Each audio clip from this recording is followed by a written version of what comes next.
Vous allez pénétrer dans le module de formation à l'histoire pour les enfants âgés entre 6 et 12 ans. Nous vous souhaitons une bonne découverte.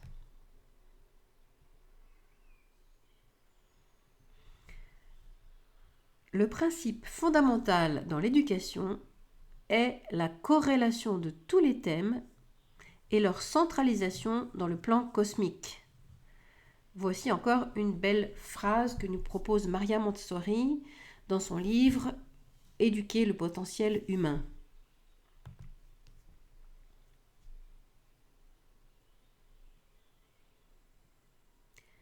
J'aimerais rappeler un point essentiel qui rend unique la philosophie Montessori et qui décrit les leçons données par un éducateur. En maternelle, vous vous souvenez qu'il y avait les leçons en 3 temps. C'est le nom générique qui est donné habituellement. Je donne à l'enfant, l'enfant me redonne et je reçois de l'enfant. J'ai personnellement fait le choix de ces verbes donner et recevoir parce qu'ils s'appliquent plus particulièrement à la notion de soin que j'ai instaurée dans la posture des 5 S. En primaire, la leçon va s'allonger en 5 temps. On y ajoute un temps de définition qui est donné par l'enfant lui-même et un temps d'écriture ou de traces écrites, comme un dessin par exemple, laissé par l'enfant dans ses documents académiques, personnels, qu'il gère désormais tout au long de ses journées dans une classe élémentaire. Alors par exemple, je vous propose de prendre la notion de nomadité et de sédentarité. Regardez de votre côté la différence entre nomadité et nomadisme. Il y a plusieurs définitions possibles, mais on va dire qu'un peuple, ça s'adresse à un peuple nomade.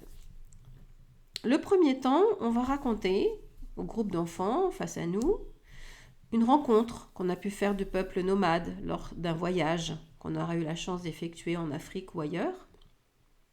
Sinon, on pourra leur montrer des photos de peuples différents, nomades, sédentaires.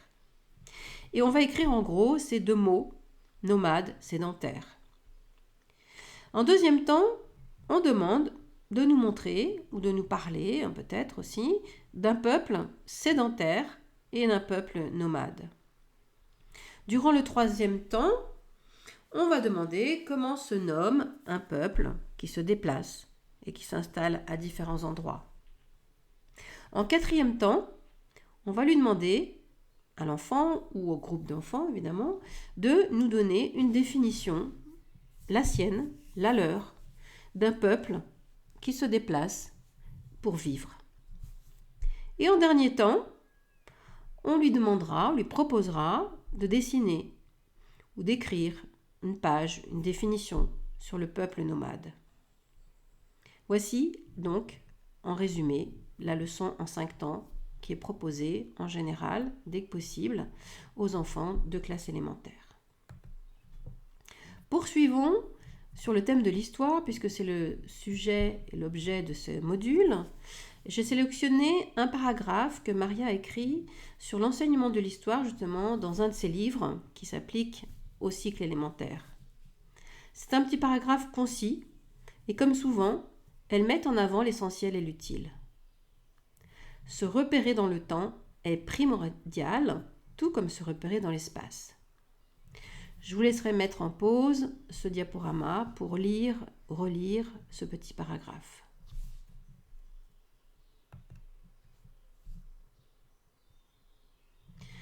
Alors avant de vous lister les leçons du module d'histoire, je voudrais revenir sur le module des grandes leçons qui, vous l'avez compris, puisque vous avez dû déjà l'effectuer, vous aide à enseigner aux enfants l'essentiel par rapport aux 3 questions qu'il porte en lui, qui sont d'où je viens, qui je suis et qu'est-ce que je vais devenir.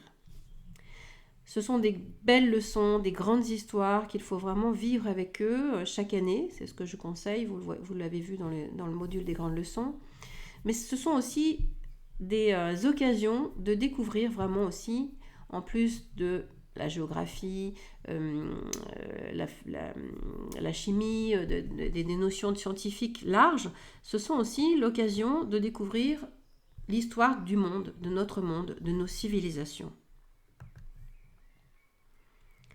Voici la liste des chapitres que nous avons fait le choix d'aborder et qui concernent justement l'histoire avec un grand H, avec en supplément du module, on vient de le dire, des grandes leçons. Certaines leçons sont déjà introduites, présentées en classe maternelle, mais c'est normal parce que cette notion de temps qui passe s'acquiert de façon très tardive. Et elles font partie de la construction très affinée de l'intelligence de l'enfant. Ce sont effectivement des notions essentielles de savoir se repérer dans l'espace, dans le temps. C'est complexe, ça a été créé par l'homme au fur et à mesure donc, de son histoire. Et on a à cœur de balayer et de découvrir, de visiter ces grandes civilisations. On les appelle grandes parce qu'on estime qu'elles sont grandes. J'espère que celle actuellement l'est aussi. Et on voyage sur la planète, mais aussi on voyage dans le temps. Et on a besoin justement d'outils de plus en plus sophistiqués pour comprendre. Et c'est aussi pour poursuivre les histoires des grandes civilisations que l'enfant est amené lui-même à découvrir des outils de mesure du temps, mesure de lieu, d'espace, pour lui-même continuer cette grande histoire de l'humanité. En chapitre 1, la notion du temps. Donc on va apprendre le découpage en siècles. Et c'est pas évident, c'est pas simple, puisque souvent même on a du mal en tant qu'adulte à recompter où on en est, avant l'an 0, après l'an 0, est-ce que l'an 12 fait partie du premier siècle ou pas, donc ça vaut la peine d'aider l'enfant à clarifier tout cela assez tôt.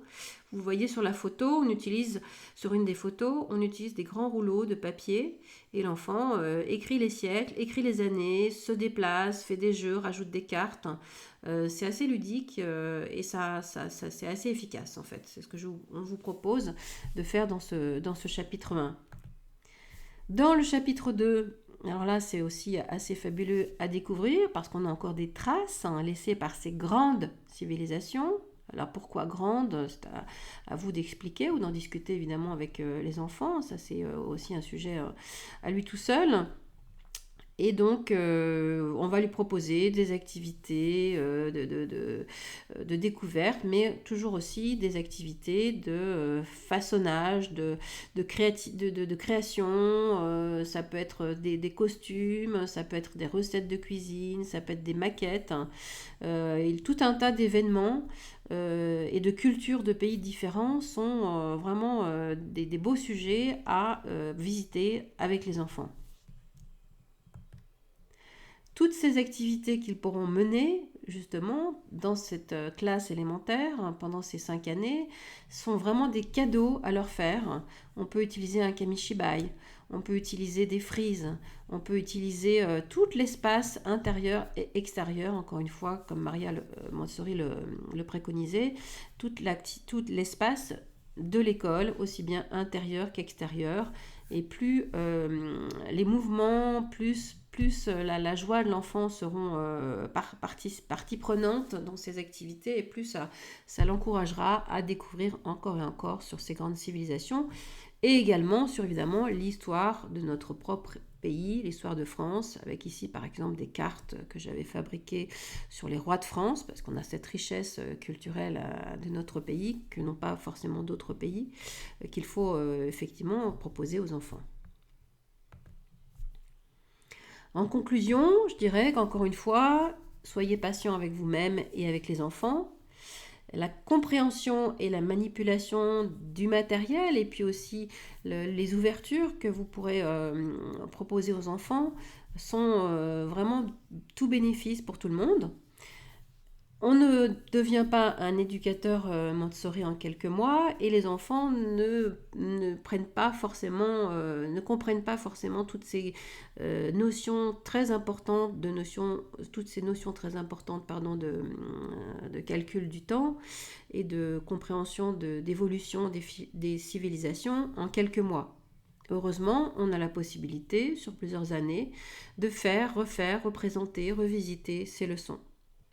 Voilà, je vous souhaite une bonne découverte de ces chapitres d'histoire.